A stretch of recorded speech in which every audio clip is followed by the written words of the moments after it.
Deer viewers, Netaji Subhash open university থেকে যারা recently BDP UG third year, second year এবং first ইয়ারের এক্সাম দিলে তাদের রেজাল্ট কবে আসবে এই নিয়ে একটি গুরুত্বপূর্ণ আপডেট আলোচনা করব।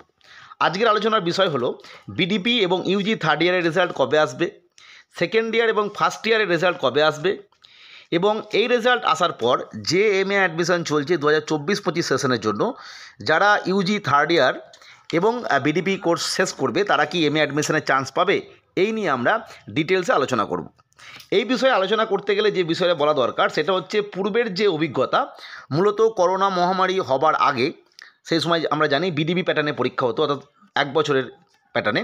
যদিও বর্তমানে 1 বছরেই পরীক্ষা হচ্ছে, কিন্তু সেমিস্টার সিস্টেম, অর্থাৎ বছরে পরীক্ষা হলেও সেমিস্টার ওয়াইজ রেজাল্ট দেয়। যাই হোক, সেই সময় কিন্তু আমরা দেখেছি 3.5 মাস থেকে 4 মাসের একটা সময় লাগতো, বা কোনো কোনো ক্ষেত্রে এর থেকে বেশি সময়ও লেগেছে। তারপর আমরা জানি যে করোনা পিরিয়ডে সেটা অনলাইন এক্সাম হতো এবং সেই সময় রেজাল্টের যে সময় সেটা বিষয় নয়। পরবর্তী ক্ষেত্রে লাস্ট যে এক্সামটা হয়েছে সেটা যে 2023 সালের, যার রেজাল্ট পাওয়া গেছে 2023 সালে। আমরা জানি যে বিডিপি যেটা থার্ড ইয়ার, তার পরীক্ষা শুরু হয়েছিল অক্টোবর মাস নাগাদ এবং পরীক্ষা শেষ হলো 16ই ডিসেম্বর 2023-এ। তার রেজাল্ট বেরোলো 17ই জানুয়ারি 2024-এ। অর্থাৎ আমরা বুঝতে পারছি প্রায় 1 মাসের মাথায় এই রেজাল্টটা বেরোলো।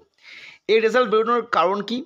কারণ ছিল একটাই, আমরা জানি সেই সময় এমএ অ্যাডমিশান 2023-24 সেশনের জন্য শুরু হয়ে গিয়েছিল, যার পরীক্ষা কিন্তু যারা ভর্তি হয়েছিল এখনও হয়নি, সেই এমএ অ্যাডমিশনের জন্য কিন্তু এই রেজাল্টটাকে তাড়াতাড়ি বার করে দেওয়া হয়েছিল। কারণ আমরা জানি যে এমএ যে অ্যাডমিশন হয় নেতাজি সুভাষ ওপেন ইউনিভার্সিটিতে, তার 55% স্টুডেন্ট থাকে রানিং স্টুডেন্ট, অর্থাৎ যারা সেই সময় গ্র্যাজুয়েশন সম্পন্ন করলো তারা। বাকি 45% আমরা জানি যে অন্যান্য যারা রেগুলার কোর্সে গ্র্যাজুয়েশন করেছে, কি একটা সাবজেক্টে এমএ করেছে, পুনরায় এমএ করতে চায়, বা ওপেন মোডেই গ্র্যাজুয়েশন করেছে কিন্তু পরবর্তী বছরে ভর্তি হয়নি, 1 বছর বাদ দিয়ে কি 2 বছর বাদ দিয়ে ভর্তি হচ্ছে, এরকম কেউ, সেই সংখ্যাটা 45%। ফলে এই যে 55% স্টুডেন্ট যারা অলরেডি সেই সময় থার্ড ইয়ারের স্টুডেন্ট, তাদেরকে এমএতে আনার জন্য কিন্তু রেজাল্টটা তাড়াতাড়ি বার করা হয়েছিল। এবং পরবর্তী ক্ষেত্রে আমরা দেখেছিলাম যে ইউজি সেকেন্ড ইয়ার এবং ফার্স্ট ইয়ার, যেহেতু সেই 23 সালে ইউজি থার্ড ইয়ার ছিল না, কারণ সিবিসিএস সিস্টেম 2021 সালেই এসেছিল, তাদের রেজাল্ট কিন্তু প্রায় 3 মাস নাগাদ এপ্রিল মাসে বেরোয়, যার পরীক্ষা শেষ হয়েছিল 14ই জানুয়ারি। এই গেল বিষয়।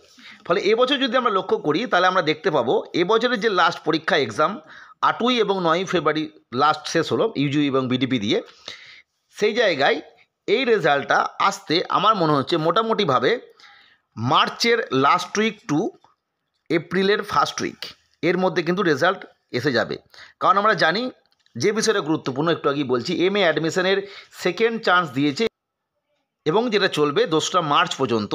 ফলে এই রেজাল্টটা আসার পর পুনরায় একটি এমএ অ্যাডমিশনের সুযোগ দেবে এবং সেই সময় কিন্তু ইউজি থার্ড ইয়ারের স্টুডেন্ট বা বিডিপি থার্ড ইয়ারের স্টুডেন্ট যারা ওল্ড সিস্টেমের, তারা কিন্তু চান্স পাবে।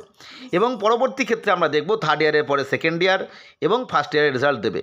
যদিও আগের বছর যে পদ্ধতি দেখা গেছে সেখানে দেখা গেছে থার্ড ইয়ার, সেকেন্ড ইয়ার এবং ফার্স্ট ইয়ারের রেজাল্ট একসঙ্গে, বা সেকেন্ড ইয়ার এবং ফার্স্ট ইয়ারের রেজাল্ট একসঙ্গে এভাবে প্রকাশ করেছে। যাই হোক, মোটামুটিভাবে যদি একসঙ্গে প্রকাশ না করে তাহলে এপ্রিলের পরবর্তী ক্ষেত্রে সেকেন্ড ইয়ার এবং ফার্স্ট ইয়ারের রেজাল্ট বেরোবে, কিন্তু থার্ড ইয়ারের রেজাল্টটা অবশ্যই মার্চের লাস্ট উইক টু এপ্রিলের ফার্স্ট উইকের মধ্যে আসবে। যাই হোক, এই তথ্যটা শেয়ার করলাম। পরবর্তী আপডেট বা তথ্যের জন্য চ্যানেলটিকে সাবস্ক্রাইব করে রাখবে। আজকের ভিডিও দেখার জন্য প্রত্যেককে অসংখ্য ধন্যবাদ।